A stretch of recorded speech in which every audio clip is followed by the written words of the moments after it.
What if I told you the real Heisenberg wasn't cooking blue crystals? He was almost cooking up a nuclear bomb for the Nazis? Yeah, that actually happened. Let's dive right into it. When it came down to the Nazis and their military technology, you can't deny that they were next level.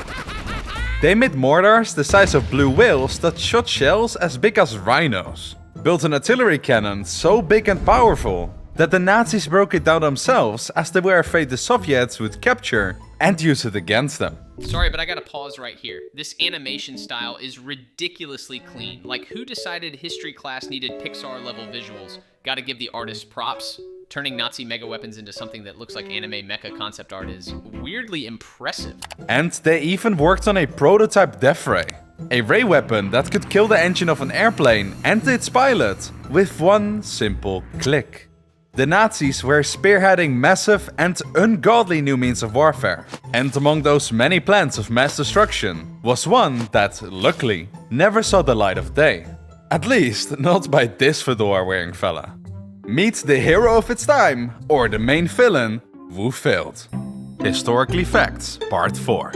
It is early 1939, and Poland is still Poland. Fun little side note, they'll never actually show the Nazi symbols here. Not because of history sanitizing, but because YouTube's monetization system basically sees it and goes, nope, demonetized. So creators have to dance around Nazi symbols like they're playing Minesweeper. A German scientist named Otto Frisch and his colleague found out by pure chance that when you shoot neutrons at uranium, it splits into two equally lighter elements. But more interestingly, it also blowed out a strong burst of kinetic energy, which another Otto with another colleague figured out was a completely undiscovered process. They ended up calling the process fission.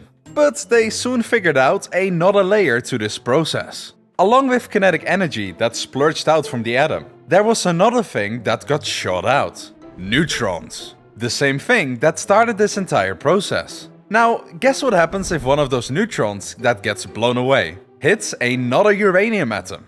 Exactly the same thing. Now imagine that this is all happening in a controlled environment. The atomic bomb. Now, this is all just on paper, and such a bomb wasn't actually a thing.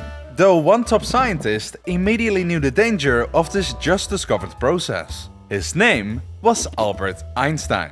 He and many other top scientists who worried about the rising fascism in Europe fled Germany the earlier years and settled for America, where they continued to worry about their home country's fate. And when Einstein heard the news of this newly discovered process, he immediately sent a letter to the president in office, Franklin D. Roosevelt, about the potential unknown danger of nuclear weapons. So basically, some German scientists stumble onto this wild chain reaction thing, atoms splitting, energy bursting, neutrons flying everywhere like ping pong balls in a dryer.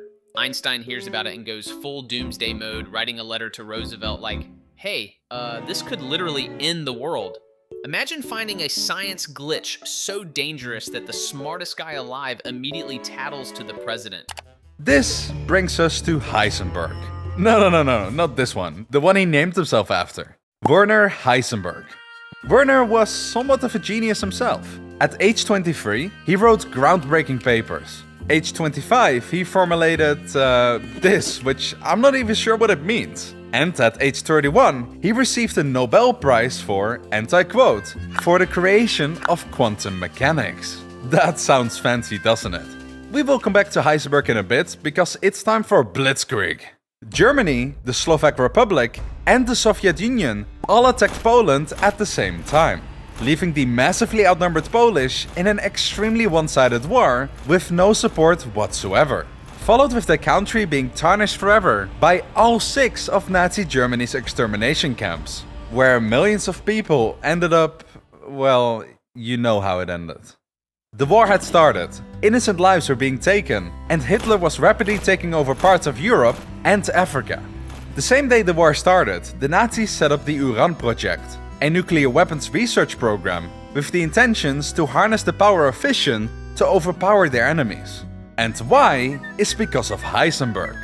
Just as Einstein wrote about the dangers of nuclear weapons to the president, so did Heisenberg to the German government. And this sparked the Nazis' interest. Crazy thing. Germany kicked off its uranium project the literal day war started, like tanks rolling, bombs dropping, and someone still had time to file paperwork for Build Doomsday Device ASAP. And Heisenberg, instead of making meth in an RV, he's sketching nuke math on chalkboards. Imagine if Breaking Bad had been Breaking Atom. Same vibes, but instead of blue crystals, it's mushroom clouds.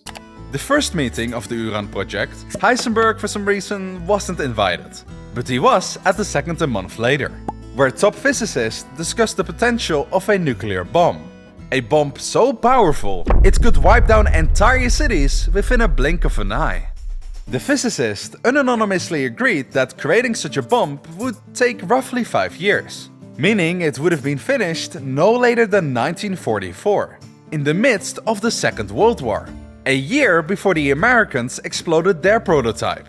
Yeah, we are still in 1939, and the Nazis were already looking into the possibility of a nuclear bomb, 2 years before Oppenheimer even entered the atomic scene. So why did the Nazis fail, even though they were 3 years ahead of the Americans? This is where we can either call Heisenberg a hero, or a failed villain. Heisenberg didn't become the head of the research program till the same year that Oppenheimer rose up.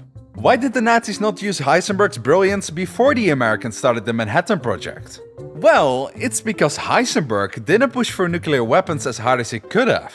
He only reported the findings of the second meeting to the Führer 2 weeks after it happened, where he claimed he casually proposed the idea because he once again claimed he didn't want to put thousands of personnel on a project that might ultimately fail, resulting in extremely disagreeable consequences. We are so insanely lucky. Like, imagine if Heisenberg had been a little more supervillain vibes and actually pushed harder. Instead, he was out here dragging his feet, filing reports late, basically ghosting the Führer on the most dangerous group project ever. If Germany had gone full throttle in 1939, history could have ended with a mushroom cloud way before TikTok dances were even a thing. Testimonials like these make it very hard to find out what Heisenberg actually stood for. Did he really have no faith in the project? Or did he not want to bear the sins that Oppenheimer ended up bearing himself? Nonetheless, his plan worked. The project was halted till 1942.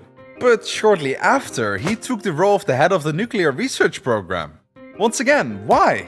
Is it because he wanted to hinder the progress which he could only do in the top position?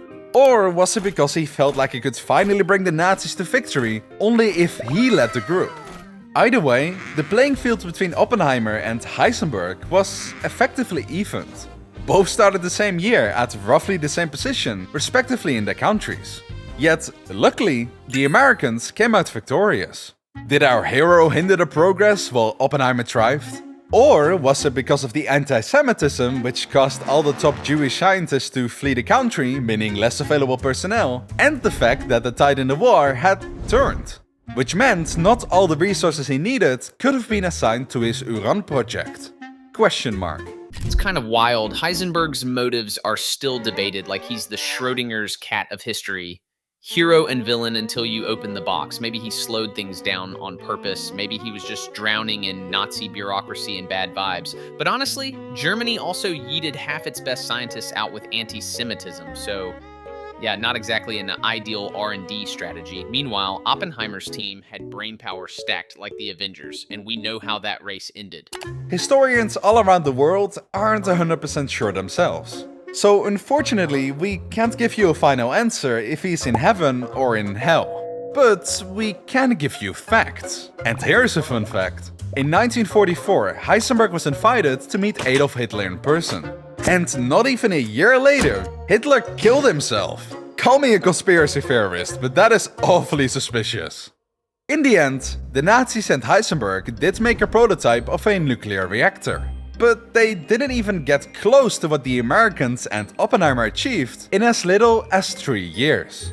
Heisenberg ended up being captured by the Allies, but just like the other scientists, he was shortly after released and sent back to his country, where he played a key role in getting Germany nuclear energy. This is the bizarre story of the hero or villain, of the Second World War. So in the end, Heisenberg sits in this bizarre historical limbo, too brilliant to ignore, too mysterious to pin down. Was he secretly stalling the Nazi bomb or just fumbling with math while history raced past him? Either way, fate cut Germany's nuclear ambitions short, leaving Oppenheimer to carry both the burden and the spotlight. Honestly, historically crushed it with this great video, absolute peak storytelling, links in the description. And hey, the next one, let's just say it's a whole different kind of madness you won't want to miss. Stay nerdy,